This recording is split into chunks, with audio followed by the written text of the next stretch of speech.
வசனம், நியாயாதிபதிகள் 16:16. இப்படி அவனை தினம் தினம் தன் வார்த்தைகளினாலே நெருக்கி அலட்டி கொண்டிருக்கிறதுனால் சாகத்தக்கதாய் அவன் ஆத்மா விசனப்பட்டு தன் இருதயத்தை எல்லாம் அவளுக்கு வெளிப்படுத்தி, சவரன் கத்தி என் தலையின் மேல் படவில்லை. நான் என் தாயின் கர்ப்பத்தில் பிறந்தது முதல் தேவனுக்கென்று நசரேயனானவன்.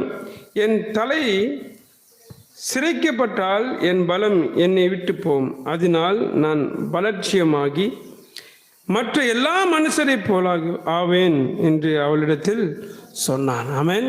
கர்த்தருடைய நாமம் மகிமைப்படட்டும்.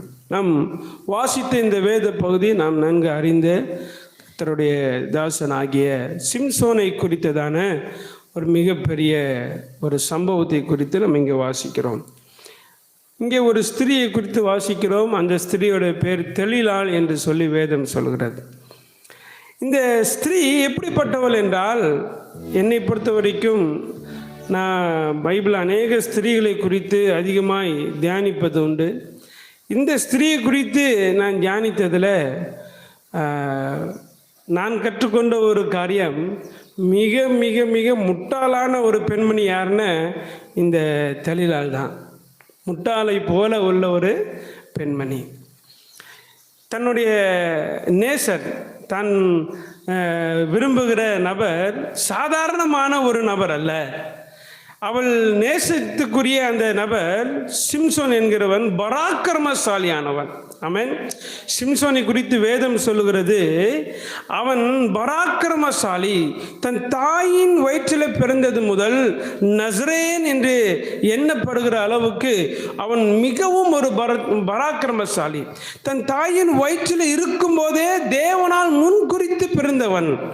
இவன் மிகப்பெரிய ஒரு பலசாலி. இஸ்ரவேலை ரட்சிப்பதற்காகவே, தேவ பிள்ளைகளை ரட்சிப்பதற்காகவே கர்த்தரால் அபிஷேகம் பண்ணப்பட்ட மிகப்பெரிய ஒரு நபர். அப்போ தான் விரும்புகிற நபர் எப்படிப்பட்டவர் என்பதை இந்த தெலிலாள் நன்கு அறியாமல் வெறும் 1100 வெள்ளி காசுக்காக அவனை விற்று போட என்ன செஞ்சால், மனதை சாய பண்ணினாள். உண்மையாக சொல்ல போனால் இந்த தெலிலாள் நினைச்சிருந்தா சிம்சோனோட கூட இணைந்து பெலிஸ்தியர்களை முற்றிலுமாய் முறியடித்திருக்க முடியும். தன் வாழ்க்கையில தன்னை ராணியை போல ஒரு வாழ்க்கையை வாழ்ந்திருக்க முடியும். இஸ்ரவேல் தேசத்துல தன்னை மிகவும் முக்கியமான ஒரு பெண்ணாக அடையாளப்படுத்தி இருக்க முடியும். சிம்சோனை திருமணம் செய்து சிம்சோனுக்காகவே தன் வாழ்க்கையை கொடுத்து சிம்சோனுக்காகவே வாழ்ந்திருந்தா இன்னைக்கு வேதம் தெலிலாளை குறித்து பேசுகிற விதம் அது வேறு விதமா இருந்திருக்கும். ஆமென். அல்லேலூயா. 3000 பேரை கடைசியா சிம்சோன் கொண்டு போட்டார். ஆனா சிம்சோனை கூட இருந்திருந்தா எல்லா பெலிஸ்தியர்களையும் நிர்மூலமாக்கி போட்டிருக்க முடியும். சிம்சோன் பக்கம் சாஞ்சிருந்தா. இவளோ இவனை குறித்து முழுவதுமாய் அறியாமல் வெறும் அவனுடைய பலத்தின் மேல உள்ள அந்த காரியத்தை மாத்திரம் நம்பி, அந்த ஒன்றுத்துக்கு உதவாத வெள்ளி காசை நம்பி தன் நேசரை காட்டி கொடுத்தார். ஆமென். அல்லேலூயா. தன் நேசரை காட்டி கொடுத்தார். அவனும் பாருங்க, சிம்சோனை உண்மையாக நேசிச்சிருக்கான். உண்மையாக நேசித்தான். சிம்சோனை நேசித்த அந்த நேசம் சாதாரணமான, சிம்சோன் தெலிலாளை நேசித்த நேசம் சாதாரணமானதில்லை, உண்மையாக நேசித்தான். பாருங்க, அந்த வசனம் போட்டிருக்கு பாருங்க, தன் இருதயத்தை எல்லாம் அவளுக்கு வெளிப்படுத்தினான். பாருங்க, இருதயத்தை எல்லாம் வெளிப்படுத்தினான். எல்லாத்தையும் சொல்லிட்டான். ரகசியம். பாருங்க, அவள் உண்மையாய் இவளை நேசித்திருந்தால் அவன் இருதயத்தை எல்லாம் சொல்ல வேண்டிய அவசியமே இல்லை. அவனை பார்த்தே இவன் தேவனுடைய மகன் என்பதை அவள் தெரிந்திருக்க முடியும். ஆனால் அவள் சுயநலத்துக்காக சிம்சோனை பயன்படுத்தினதுனால சிம்சோனுடைய மகிமை, சிம்சோனுக்குள் இருந்த தேவ கிருபை அவனை விட்டு விலகினதை பார்க்கிறோம். இன்னைக்கு நிறைய பேரை சுயநலத்திற்காக பயன்படுத்துறதுனால கர்த்தர் அவங்க மேலே வைத்திருந்த அந்த அபிஷேகம் அற்று போகிறது. சிம்சோனை சுயநலத்துக்காக தெளிலால் பயன்படுத்தினான். சிம்சோனுடைய அபிஷேகம் சிம்சோனை விட்டு விலகினது. நம்ம யாரையுமே நம்மளுடைய சுயநலத்திற்காக என்ன செய்யக்கூடாதுங்க, பயன்படுத்தவே கூடாது. நம்மளுடைய சுயநலத்துக்காக, நம்மளுடைய ஆசைக்காக, நம்மளுடைய விருப்பங்களுக்காக, நம்மளுடைய தேவைக்காக மற்றவர்களை என்ன செய்யக்கூடாது, ஒரு நாளும் ஒரு போதும் பயன்படுத்தக்கூடாது. இது தேவனுடைய பார்வையில் மிகப்பெரிய பாவமாய் காணப்படுகிறது. ஆமென், அல்லேலூயா. இப்போ பாருங்க, இவள் என்ன செய்தாள் என்றால், அந்த வார்த்தை சொல்கிறது 16ல், சாகத்தக்கதாய் அவன் ஆத்மா விசனப்படுத்தினாள். பாருங்க, இந்த லவ்ங்கிறது சாதாரணமான விஷயம் இல்லை. சும்மா நொய் நொய் நொய் நொய் நொய் நொய்னு பேசி பேசி பேசிய இருதயத்தை விசனப்படுத்தி காயப்படுத்தி ஒரு மனுஷனை, ஒரு மனுஷிய ரொம்ப வேதனைப்படுத்திடுவாங்க.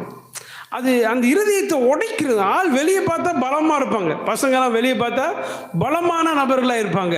ஆனால் யாரோ ஒரு பெண்ணோ ஒரு ஆணோ பேசி பேசி பேசி பேசி பேசி அந்த தைரியமான அந்த வாழ்க்கையை ஒன்றுமில்லாமல் சிதறடிக்க செஞ்சு விடுவாங்க. எத்தனையோ குடும்பங்கள் நாசமாய் போயிருக்கு. எதனால தெரியுமா? இந்த சாகத்தக்கதாய் தினம் தினம் வார்த்தைகள்னாலே அலட்டுகிறதுனால.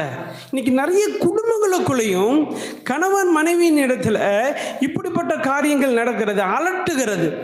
அலட்டுகிறது. மனைவி கணவனை பிடிச்சி எங்கே காசு காசு காசு காசுன்னு கேட்டு அலட்டுகிறது. எங்கே போன, எங்கே வந்த கேட்டு கேட்டு அலட்டுகிறது. இப்படி பேசி பேசி பேசி அந்த வாழ்க்கையை கசந்து போகத்தக்கதாய் மாற்றுகிற அநேக குடும்பங்கள் உண்டு. கல்யாணமாய் நல்லா தான் வாழ்க்கை போயிட்டுருக்கும்.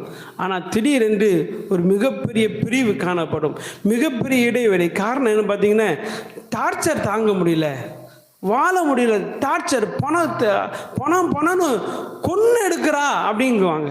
அப்போ என்னென்ன, இந்த அலட்டுகிற அந்த காரியம் தேவனுடைய பார்வையில் பாவமாக இருக்கிறது. ஆமென், அல்லேலூயா. அலட்டிகிட்டே இருக்கக்கூடாது. வசனம் சொல்கிறது, அவள் அனுதினமும் தினம் தினம் தன் வார்த்தையினாலே அவனை நெருக்கி அலட்டி கொண்டிருந்தபடினாலே சாகத்தக்கதாக அவன் ஆத்மா என்ன வச்சான், செத்துடலாம் போல ஆயிடுச்சு. இன்னைக்கு நிறைய குடும்ப கணவன்மார்கள் சொல்கிற ஒரு வார்த்தை, அவளோடு வாழ்கிறதுக்கு பதிலாக செத்துடலாம் போல இருக்கு. இன்னைக்கு கிறிஸ்தவ குடும்பங்களையும் கூட நிறைய பெண்கள் சொல்கிறாங்க, இவனோட வாழ்றதுக்கு பதிலாக பேசாமல் ஆண்டவர் எடுத்துட்டா பரவாயில்ல, தற்கொலை பண்ணக்கூடாது அப்படின்னு தெரியும், ஆண்டவரே எடுத்துட்டா சந்தோஷம். எத்தனையோ பேருங்க ஆண்டவர் சொல்லுகிறார், யாருடைய இருதயத்தையும் அலட்டாதிருங்கள், யாரையும் அலட்டக்கூடாது. அலட்டி அவங்களுடைய வார்த்தைகளினால காயப்படுத்தி வாழ்வை கசப்பாய் மாற்றி விடக்கூடாது. இன்னைக்கு கணவன் மனைவிக்கு ஆண்டவர் கொடுக்குற மிகப்பெரிய ஒரு ஆலோசனை இதுதான். ஒருத்தருடைய மனதை விசனப்படுத்துகிற அளவுக்கு வார்த்தைகளினால என்ன செய்யாதீங்க, அலட்டாதீங்க. இன்னைக்கு நிறைய குடும்பங்கள் பாருங்க, கல்யாணம் முடிஞ்சால் பெண் பிள்ளைகளை என்ன செய்யறதில்ல, சும்மா விட்டு வைக்கிறதில்ல. தாய்மார்கள் ஃபோனை போட்டு பேசி பேசி வச்சாங்களா, மாமியார் இது பண்ணாங்களா, அது பண்ணாங்களா, நாத்தனார் இதுவா அவன் ஒழுங்காக பார்த்துக்கிறானா, இது வாங்கி கொடுத்தானா, இது பேசி பேசி பேசி மனசை கெடுத்து வச்சுருக்காங்க. ஒரே வார்த்தையில் சொல்லிடுவாங்க, ஏதோ பிரச்சனையா, நீ வா நான் பார்த்துக்கிறேன், முடிஞ்சு. அந்த வாழ்க்கை டோட்டலாக சீரழிஞ்சு விடுது. இன்னைக்கு அப்படிப்பட்ட வார்த்தைகளினாலே அலட்டுகிற இந்த ஆவி ஆண்டவருடைய பார்வையில் தெளிலாளின் ஆவியாய் பார்க்கப்படுகிறது. தெளிலாளின் ஆவி வார்த்தைகளினாலே அலட்டுகிறது. ரொம்ப கவனமாக இருக்கணும். யார் கூட நீங்கள் பேசினாலும், யாரோட நீங்கள் பழகினாலும், உங்கள் வார்த்தை அலட்டாதபடி, உங்கள் வார்த்தைகள் விசனப்படுத்தாதபடி கவனமாக இருக்க நீங்கள் என்ன செய்யணுங்க, உங்களுடைய இருதயத்தை ஆண்டவர் பக்கம் சாய பண்ணுங்க. தெளிதால் வார்த்தையினாலே கொண்டு போட்டா யார, சிம்சோனுடைய பலன் போனதுக்கு காரணம் அவன் ரகசியத்தை சொன்னது அல்ல, இவ வார்த்தையை அவனை பாதி கொன்றுச்சு. அவனுடைய பலன் சாதாரண பலன் அல்ல. இதுக்கு இந்த முதல் வசனத்தை 16:1-2-3 நீங்கள் வாசித்து பார்த்தீங்கன்னா, அவன் காசாவில் இருக்கிற ஒரு வேசியின் இடத்துல போனான். அங்கே முழுவதுமாய் அவனை இரவெல்லாம் சூழ்ந்து கொள்கிறாங்க.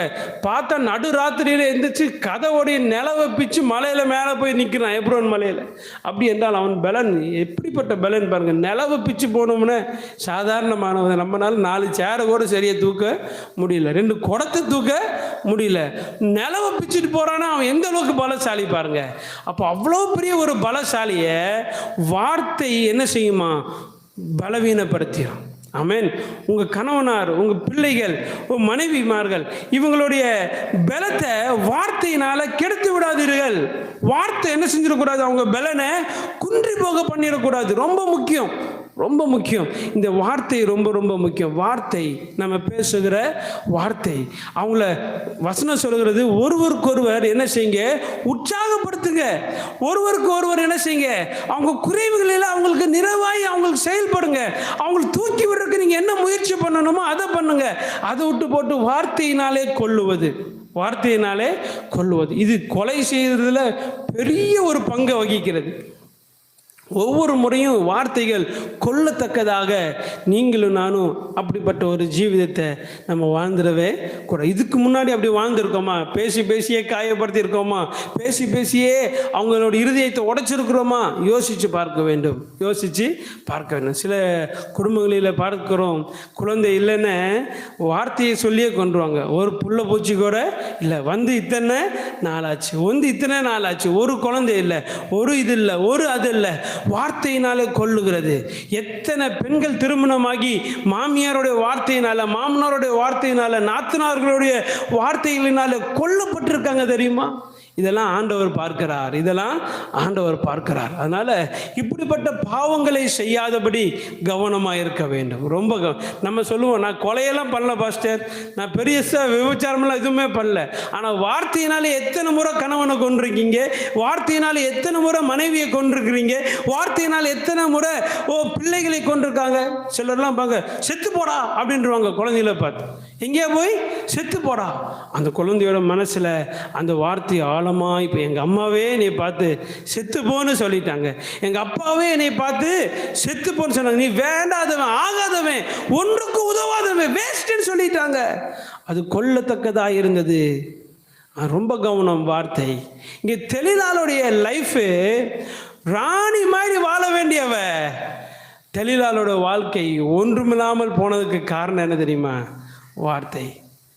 வார்த்தையினால, எந்த வார்த்தையினால சிம்சோனை பேசி கரெக்ட் பண்ணாலோ அதே வார்த்தையினால சிம்சோனை பேசி கொண்டு போட்டா.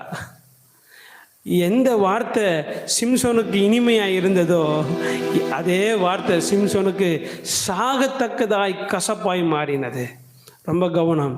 உலகத்தில் இருக்கிற எல்லா வார்த்தைக்கும் நீங்கள் என்ன செஞ்சிடாதீங்க? செவி சாய்ச்சிடாதீங்க. எல்லா வார்த்தையும் இனிமையாக இருக்குன்னு நம்பிடாதீங்க.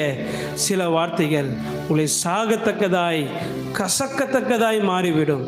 கவனமாக இருக்க வேண்டும். எல்லா பக்கமும் செவியை சாய்க்கக்கூடாது. இவங்க நல்லா பேசுகிறாங்க, அவங்க நல்லா பேசுகிறாங்க, இவங்க ஆசையாக பேசுகிறாங்க, இவங்க விரும்பி பேசுகிறாங்க, எல்லா பக்கம் செவி சாய்ச்சோம்னு ஒரு நாள் அந்த வார்த்தை சாகத்தக்கதான வார்த்தையாய் மாறிவிடும். ரொம்ப கவனமாக இருக்க வேண்டும். தெளிலாளுக்கு ஒரு எச்சரிக்கை, தெளிலாளை போன்றவர்களுக்கு ஒரு எச்சரிக்கை, வார்த்தையில் கவனமாயிரு. சிம்சோனை போன்றவர்களுக்கு ஒரு எச்சரிக்கை என்ன தெரியுமா? எல்லா வார்த்தையும் நம்பிடாத, எல்லா வார்த்தைக்கும் செவி கொடுக்காத, எல்லா வார்த்தையும் விரும்பாத. கடிந்து கொள்ளுதலை விரும்பு, சிக்ஷையை விரும்பு, தேவனுடைய ஆலோசனைகளை விரும்பு. கர்த்தர் என்ன செய்வார்? ஆசீர்வதிப்பார். நடந்த விஷயம் நம்மளுக்கு நல்லா தெரியும், நடந்த விஷயம் நமக்கு நல்லா தெரியும். என்ன பண்ணினார்கள் தெரியுமா? அந்த வார்த்தை சொல்லப்பட்டு இருக்கிறது. அப்பொழுது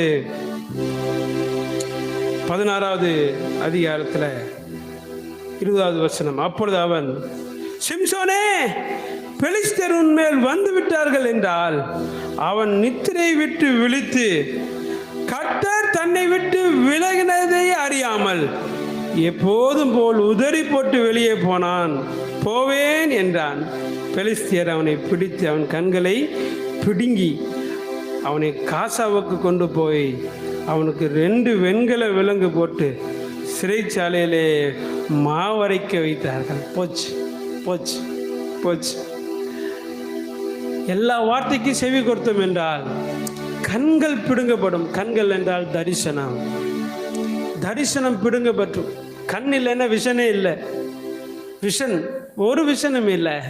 தரிசனம் பிடுங்கப்பட்ட நிலைமை. ரொம்ப கவனம். வார்த்தை கண்ணை பிடுங்க வச்சிடும். வார்த்தை என்ன பிடுங்க வச்சிடும்? கண்ணா இனிமையாய் பேசப்படுகிற வார்த்தை கடைசியில் கண்ணை பிடுங்கி குருடனாக்கி தரிசனமற்றவனாய் அவனை தள்ளி போட்டது. தரிசனமற்றவனாய். நான் தரிசனமற்றவனாய் மாறுவதற்கு எல்லாருடைய வார்த்தையை நான் கேட்கக்கூடாது. சிலருடைய தரிசனம் அற்று போகத்தக்கதாய் என் வார்த்தைகளும் இருந்துடக்கூடாது. ரெண்டுமே கவனம். என்னுடைய வார்த்தை சிலருக்கு தரிசனம் அற்று போகத்தக்கதாய் மாறிவிடக்கூடாது.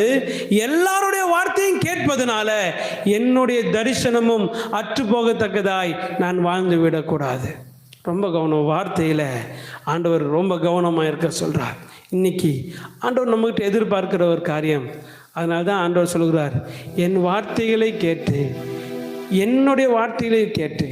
என்னுடைய வார்த்தையின்படி நடக்கிறவன் எவனோ அவன் தன் வீட்டை கற்பாறையின் மேலே கட்டி அவன் நிலைத்திருக்கிறவனாக இருப்பான். என் வார்த்தைக்கு செவி கொடுக்கிறவன் எவனோ அவனுடைய வீடு எப்படிப்பட்ட வீடுன்னு, கற்பாறையின் மேலே அஸ்திபாரம் போடப்பட்டு கட்டப்பட்டவனுடைய வீடு. என் வார்த்தைக்கு செவி கொடுக்காதவனுடைய வீடு மணலின் மேலே கட்டப்பட்டவனுடைய வீடு. இன்னைக்கு நம்மளுடைய வாழ்க்கை எது மேலே இருக்கு? அவருடைய வார்த்தைக்கு கீழ்ப்படுகிறோமா? அவருடைய வார்த்தையை இனிமையாக நம்ம நேசிக்கிறோமா? ஆண்டவர் தங்கம் மாதிரி அழகாக கொடுத்துருக்குறாங்க. ஒவ்வொரு வசனமும் 24 கேரட் கோல்டுங்க, விலையேற பெற்றதுங்க. ஒவ்வொரு வார்த்தையும் விலையேற பெற்றது. இந்த வார்த்தையினாலே இருதயத்தை நிரப்புவோம் என்று சொன்னால் விசனம் வராது, வீழ்ச்சி வராது. கர்த்தர் நம்மளை விசுவாசத்தில் வல்லவர்களாக மாற்றுவார். அவருக்காக வல்லமையான காரியங்களை செய்யத்தக்கவர்களாய் கர்த்தர் நம்மளை மாற்றுவார். கண்களை மூடி தலையில தாழ்த்தி நம்ம அப்படியே ஜெபம் செய்வோமா? Praise the Lord, praise the Lord, praise the Lord. ஆண்டவரே, தெலிலாளின் வாழ்க்கை சிம்சோனுடைய வீழ்ச்சிக்கு காரணமாக இருந்தது போல எங்களுடைய வாழ்க்கை யாருடைய வீழ்ச்சிக்கும் காரணமாயிடக்கூடாதப்பா. ஆண்டவரே, எங்க வார்த்தை யாருடைய தரிசனமும் கெட்டு போகத்தக்கதா இருந்துடக்கூடாது. யாருடைய வார்த்தைக்கு நாங்க செவி கொடுத்து எங்க தரிசனம் கெட்டு போகத்தக்கதா நாங்க வாழ்ந்துடக்கூடாது. உங்களுடைய கருத்துக்கு நேராக எங்களை தாழ்த்துக்கிறோம். உங்களுடைய சமூகத்தில் எங்களை ஒப்பு கொடுக்கிறோம். ஆவியானவர் நீர் ஆளுகை செய்வீராக. நாள் முழுவதும் நீர் பொறுப்படுத்திக் கொள்ளுங்க. எங்கள் வார்த்தையில் நாங்கள் கவனமாக இருக்க உதவி செய்யும். இந்த கரத்தில் தாழ்த்துக்கிறோம். ஆவியானவர் நீங்கள் பொறுப்பெடுத்துக்கோங்க, வழி நடத்துங்க.